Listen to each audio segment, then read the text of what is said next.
titled The Gift of Giving. Please give us a round of applause for Jeff Cadane. Thank you, Haley. You're doing great. The Gift of Giving. It was Christmas Eve. The weather was cold and the snow was falling. It could have been a joyful night filled with carols, but it was much different. As George stood on the icy bridge, the snow around his head swirled almost as quickly as the thoughts in his head. He'd had a fight with his family. He was about to lose his business. You got it. He might even go to jail. He had just crashed his car and he was drunk. He felt small, alone, and hopeless. But things were about to change. Most of you know the story of George Bailey from It's a Wonderful Life. You know that he goes on to learn all kinds of things, and his perception changes dramatically in that moment.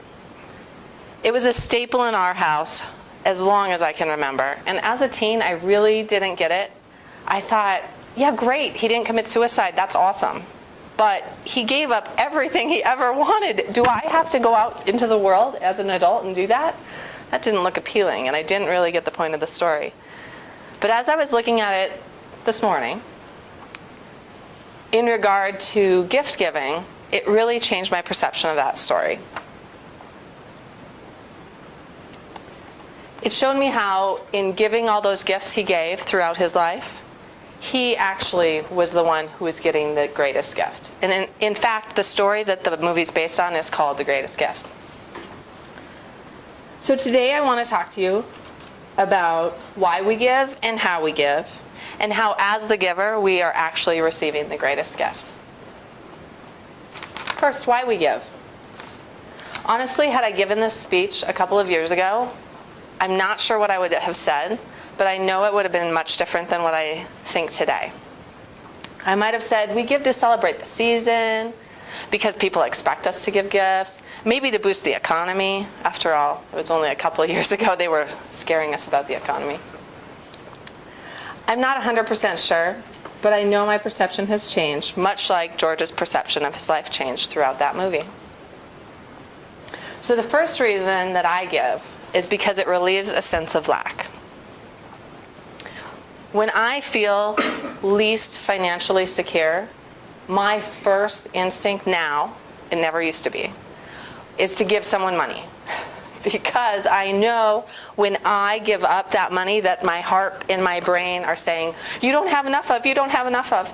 I know in giving that, it changes my brain. And I feel like I have enough. I do the same thing with time. Just at those moments when I feel the most harried with 2 kids and a business and a to-do list that lasts more than 24 hours every single day, when I stop and read my sons a story or volunteer my time for a nonprofit, suddenly I have extra. I don't know why that works, but it works for me. The second reason I give is that it forces me outside myself. I was talking to my friend Courtney, excuse me, yesterday, and she said, oh my goodness, I had to work all day by myself, and the worst part was I was stuck in my own head. And everyone laughed because the people we were hanging out with have all been there. She said, I prayed, I tried to give it up, I tried to get really into the cleaning and focus on what was in front of me, and I just couldn't get out until I sat in this seat and started talking to you. And in giving, I think about the person I'm giving to, and it always helps me to get out of myself. For just a moment, maybe, I am relieved of that constant dialogue that happens in my head. So the second reason as to why we give is to get out of ourselves. The third reason, and kind of my favorite, is to help someone else feel cherished. My friend Autumn is a single mom, kind of recently a single mom, and this is her first Christmas totally on her own with 2 sons. They're 9 months and 2.5. No, 2.5, yes, sorry. And I can imagine the fear that she feels. She's a full-time student. She doesn't have a job. She's living on that check she gets once every 3 to 6 months. So the other day I brought her my son's Christmas outfits because I know as a single mom, I know her really well. And I know she feels this like need to give more than even 2 people could because she's alone in doing it. And so to have her let me know that her sons got to wear those matching, cute little matching outfits that she'd never find at a thrift store to a Christmas party last night made me so happy. I know that the feeling in her heart was that she had enough and everything was going to be okay. And in fact, the funny part is I was talking to someone only the day before and admiring a book her daughter had used. And as I'm admiring it and saying how my son Orion would really is into books now and just started looking at them. He's only 1 and he doesn't really get it, but he likes turning the pages and having him sit there. She gave me that book. So I got double. I feel cherished by her, and I get to give it to my son, who will probably sleep with it because it's soft and has animals, and I'm so excited to be able to pass that along as well. Now, how to give. The first is know your audience. And this is kind of tough because with my kids, I provide everything they need all the time. So giving them a gift is easy. I know what they love and I know what they need. And it's mostly about the wrapping, isn't it? When you're 2, 1 and 3.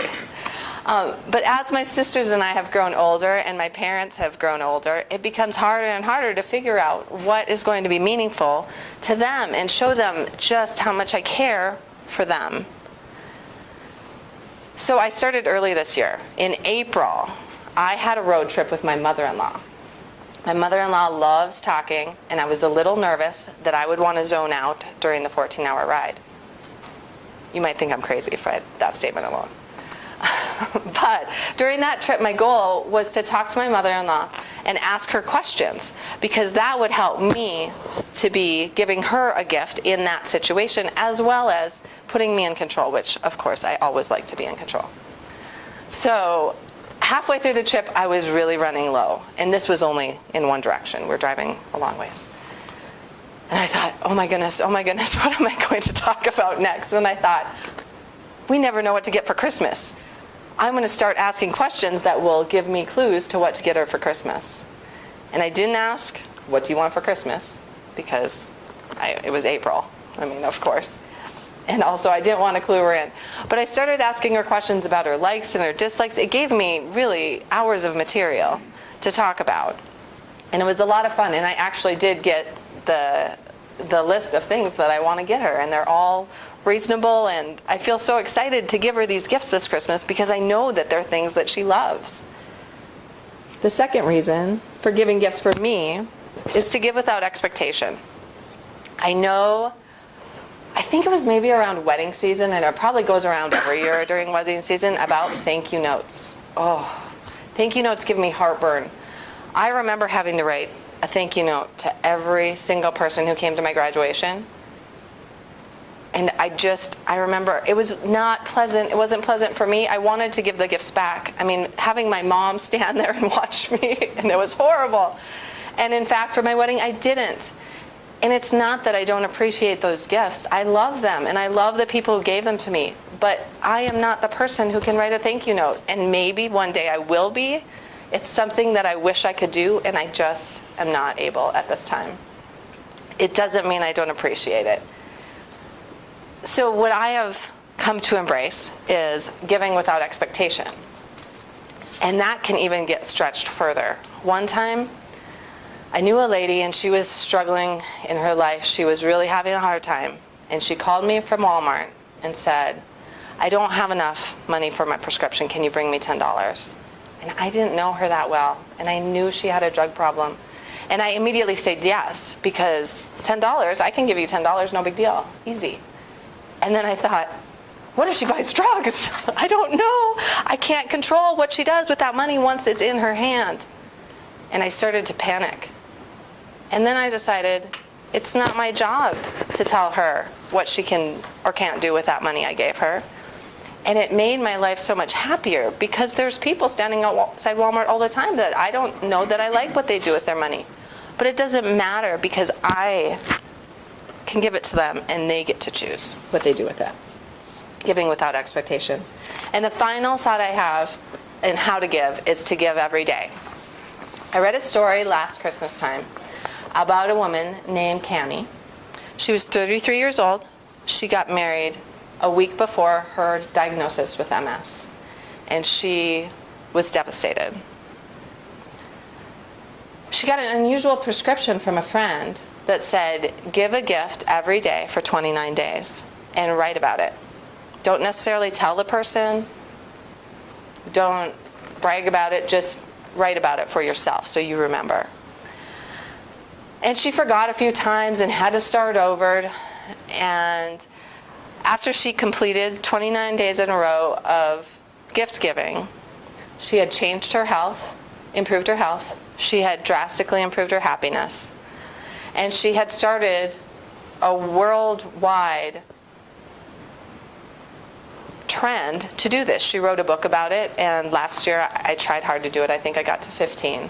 But it still gave me so much joy every day to try to figure out how I was going to give something to someone. And it wasn't like my sons. They were always there. But it was other people in my life, and even people I didn't know. And it was such a fun experience to do. And I would encourage you to do that if you ever have the chance. So in this season, balance precariously between consumerism and caring, between commercials and caroling. Use why you give and how you give to have a fulfilling season, and most of all, a happy holidays.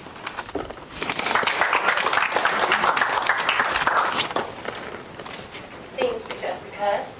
Can we have 2 minutes on the clock? Take this time to write your feedback.